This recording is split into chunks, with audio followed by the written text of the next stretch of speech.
ನಮಸ್ಕಾರ ವೀಕ್ಷಕರೇ, ಪಾಕಾಸ್ತ್ರ ಚಾನಲ್ಗೆ ಸ್ವಾಗತ. ಇವತ್ತು ನಾನು ಕೋಕಮ್ ಜ್ಯೂಸನ್ನು ನಿಮ್ಮ ಜೊತೆ ಶೇರ್ ಮಾಡ್ಕೊಳ್ತಾ ಇರೋದು. ಈ ಒಂದು ಜ್ಯೂಸ್ ಮಾಡುವುದು ತುಂಬ ಕೆಲಸ ಏನಿಲ್ಲ.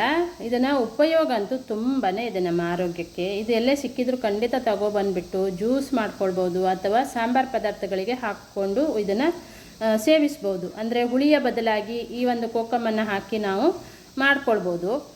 ಅಷ್ಟು ಚೆನ್ನಾಗಿ ಆರೋಗ್ಯಕ್ಕೂ ಒಳ್ಳೆಯದು, ಪದಾರ್ಥನೂ ಟೇಸ್ಟು ಕೂಡ ಚೆನ್ನಾಗೇ ಬರುತ್ತೆ. ಈ ಜ್ಯೂಸು ಕೂಡ ಹಾಗೆ ಆರೋಗ್ಯಕ್ಕೆ ತುಂಬ ಒಳ್ಳೆಯದು. ಇದನ್ನು ಕಣ್ಣಿನ ದೃಷ್ಟಿಗೂ ಒಳ್ಳೆಯದು, ರೋಗ ನಿರೋಧಕ ಶಕ್ತಿನ ಅಂತ ಹೇಳ್ಬೋದು ಇದನ್ನು.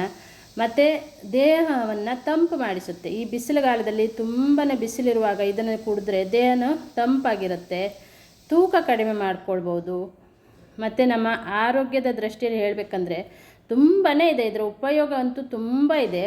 ಇದನ್ನು ನಾವು ಈ ರೀತಿ ಒಣಗಿಸಿ ರೆಡಿ ಮಾಡಿ ಇಟ್ಕೊಂಡಂಥ ಕೋಕಮ್, ಇದು ನಮ್ಮ ಮನೆ ಗಿಡದಲ್ಲಿ ಆಗಿರುವಂಥದ್ದಿದು.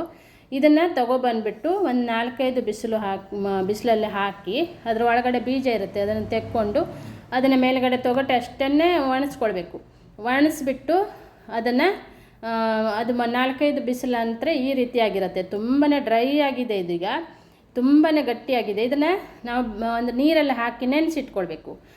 ನಾವು ಜ್ಯೂಸ್ ಮಾಡ್ಕೊಳ್ಬೇಕಂತಂದರೆ ರಾತ್ರಿನೇ ನೆನೆಸ್ಕೊಂಡು ಇಟ್ಕೊಂಡ್ರೂ ಆಗುತ್ತೆ. ಇದನ್ನು ನೆನೆಸಿ ರೆಡಿ ಮಾಡಿ ಇಟ್ಕೊಂಡಿದ್ದೆ ಆಲ್ರೆಡಿ. ಈಗ ಒಂದು ಸಲ ನೆನೆಸಿದ್ದ ಕೋಕಮನ್ನು ಒಂದು 3 ಸಲಿನೂ ನಾವು ಜ್ಯೂಸ್ ಮಾಡ್ಕೊಂಡು ಕುಡಿಬೋದು. ಇದನ್ನು ಚೆಲ್ಲಬೇಕಂತೇನಿಲ್ಲ. ಒಂದು ಸಲ ಜ್ಯೂಸ್ ಆದ ನಂತರ ಅದನ್ನು ಚೆಲ್ಲಬೇಕು ಅನ್ನೋದೇನಿಲ್ಲ. ಮತ್ತೆ ನೀರು ಹಾಕಿ ಇಟ್ಕೊಂಡ್ರೆ ಮತ್ತೆ ಅದ್ರ ಫ್ಲೇವರೆಲ್ಲ ಬಿಟ್ಕೊಳ್ಳುತ್ತೆ, ಮತ್ತೆ ನಾವು ಇದನ್ನು ಕುಡಿಬೋದು. ಹಾಗಾಗಿ ಇದು ತುಂಬ ಉಪಯೋಗವೂ ಇದೆ.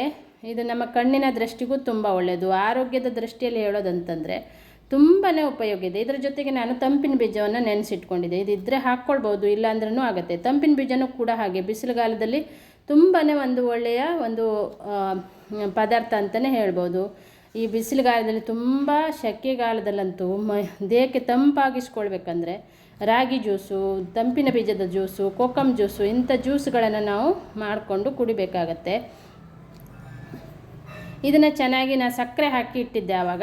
ಇದನ್ನು ಈಗ ಕಿವುಚ್ಕೊಳ್ಬೇಕು ಕೈಯಲ್ಲಿ ಸ್ವಲ್ಪ, ಅಂದರೆ ಫ್ಲೇವರ್ ಬಿಟ್ಕೊಳ್ಳಿ ಅಂಥೇಳಿ. ಇನ್ನೊಂದು ಸಲಿನೂ ನಾವು ಮಾಡ್ಕೊಳ್ಬೋದು ಇದನ್ನು ಫ್ಲೇವರ್ ಚೆನ್ನಾಗಿ ಬಿಟ್ಕೊಂಡು ಇದನ್ನು ಜ್ಯೂಸನ್ನು ನಾವು ಕುಡಿಯೋದ್ರಿಂದ ದೇಹಕ್ಕೆ ತಂಪಾಗಿರಿಸುತ್ತೆ. ನಮ್ಮ ಪಿತ್ತ ಶಮನ ಇರುತ್ತೆ. ಒಬ್ಬೊಬ್ಬರು ಪಿತ್ತದಿಂದ ತಲೆ ನೋಯಿಸ್ತಾ ಇರುತ್ತೆ, ವಾಂತಿ ಬಂದಂಗೆ ಆಗಿರುತ್ತೆ. ಅದಕ್ಕೆಲ್ಲ ತುಂಬ ಒಳ್ಳೆಯ ಮೆಡಿಸನ್ ಅಂತಲೇ ಹೇಳ್ಬೋದು, ಮನೆ ಮದ್ದಿದು. ಇದನ್ನು ನಾವು ಈ ರೀತಿ ಜ್ಯೂಸ್ ಮಾಡ್ಕೊಂಡು ಕುಡಿದಾಗ ವಾಂತಿ ಬರುವ ಸಂಭವ ಇರುತ್ತೆ. ಪಿತ್ತದಿಂದ ತಲೆ ತಿರುಗುತ್ತೆ, ವಾಂತಿ ಬಂದಂಗೆ ಆಗುತ್ತೆ. ಈ ಥರ ಒಂದು ಇದ್ದಾಗ ಈ ಒಂದು ಜ್ಯೂಸ್ ಮಾಡ್ಕೊಂಡು ಕುಡಿದಾಗ ನಮ್ಮ ದೇಹದಲ್ಲಿರುವ ಪಿತ್ತವನ್ನು ಶಮನ ಮಾಡುತ್ತೆ, ಆ್ಯಸಿಡಿಟಿಯನ್ನು ಕಡಿಮೆ ಮಾಡುತ್ತೆ, ದೇಹವನ್ನು ತಂಪಾಗಿಸುತ್ತೆ, ಕಣ್ಣಿನ ದೃಷ್ಟಿಗೂ ಒಳ್ಳೆಯದು, ರೋಗ ನಿರೋಧಕ ಶಕ್ತಿಯನ್ನು ಹೆಚ್ಚು ಮಾಡುತ್ತೆ. ಇದು ಜ್ಯೂಸ್ ಮಾಡೋದು ತುಂಬ ಸುಲಭವಾಗಿ ನಾವು ಮಾಡಿಕೊಂಡು ಕುಡಿಬೋದು. ನೋಡಿದ್ರಲ್ಲ ಎಷ್ಟು ಸುಲಭದಲ್ಲಿ ಜ್ಯೂಸ್ ಮಾಡ್ಕೊಳ್ಬೋದು. ಇದು ನೀವು ಎಲ್ಲೇ ಸಿಕ್ಕಿದ್ರೂ ಖಂಡಿತ ತೊಗೊಬರ್ಬೋದು. ಕಿರಾಣಿ ಶಾಪಲ್ಲಿ ಸಿಗುತ್ತೆ, ಮಾರ್ಕೆಟಲ್ಲಿ ಸಿಗುತ್ತೆ. ಹಸಿಯಾಗಿನೂ ಸಿಕ್ತಂದರೆ ಅದನ್ನು ತೊಗೊಬಂದುಬಿಟ್ಟು ಒಣಗಿಸ್ಕೊಂಡು ಅದನ್ನು ಡ್ರೈ ಮಾಡಿಕೊಂಡು ರೆಡಿ ಮಾಡಿ ಇಟ್ಕೊಳ್ಬೋದು. 2 ವರ್ಷ ತನಕನೂ ಇಟ್ಕೊಳ್ಬೋದು. ಇಲ್ಲಾಂದರೆ ಅದನ್ನು ಡ್ರೈ ಆಗಿಯೇ ಮಾರ್ಕೆಟಲ್ಲಿ ಸಿಗುತ್ತೆ. ಇವಾಗಂತೂ ಆನ್ಲೈನಲ್ಲೂ ಸಿಗುತ್ತೆ, ಎಲ್ಲ ಕಡೆನೂ ಸಿಗುತ್ತೆ. ಇದನ್ನು ತೊಗೊಬಂದುಬಿಟ್ಟು ಇಟ್ಕೊಂಡ್ರೆ ಆವಾಗವಾಗ ನಾವು ಜ್ಯೂಸನ್ನು ಮಾಡ್ಕೊಂಡು ಕುಡಿಬೋದು. ಯಾವುದೇ ಒಂದು ಅಡುಗೆ ಪದಾರ್ಥಕ್ಕೂ ಹುಳಿಯ ಬದಲಾಗಿ ಇದನ್ನು ಕೂಡ ಹಾಕ್ಕೊಳ್ಬೋದು. ನೆನೆಸಿಬಿಟ್ಟು ಹುಣಸೆ ಹುಳಿಯ ಬದಲಾಗಿ ಇದೇ ಹುಳಿಯನ್ನು ಹಾಕಿ ಅಡುಗೆಯನ್ನು ಮಾಡ್ಕೊಳ್ಬೋದು. ತುಂಬ ಟೇಸ್ಟು ಕೂಡ ಆಗುತ್ತೆ. ಹುಳಿಯ ಬದಲಾಗಿ ಇದನ್ನು ಉಪಯೋಗಿಸೋದ್ರಿಂದ ಆರೋಗ್ಯಕ್ಕೂ ತುಂಬ ಒಳ್ಳೆಯದಿದು.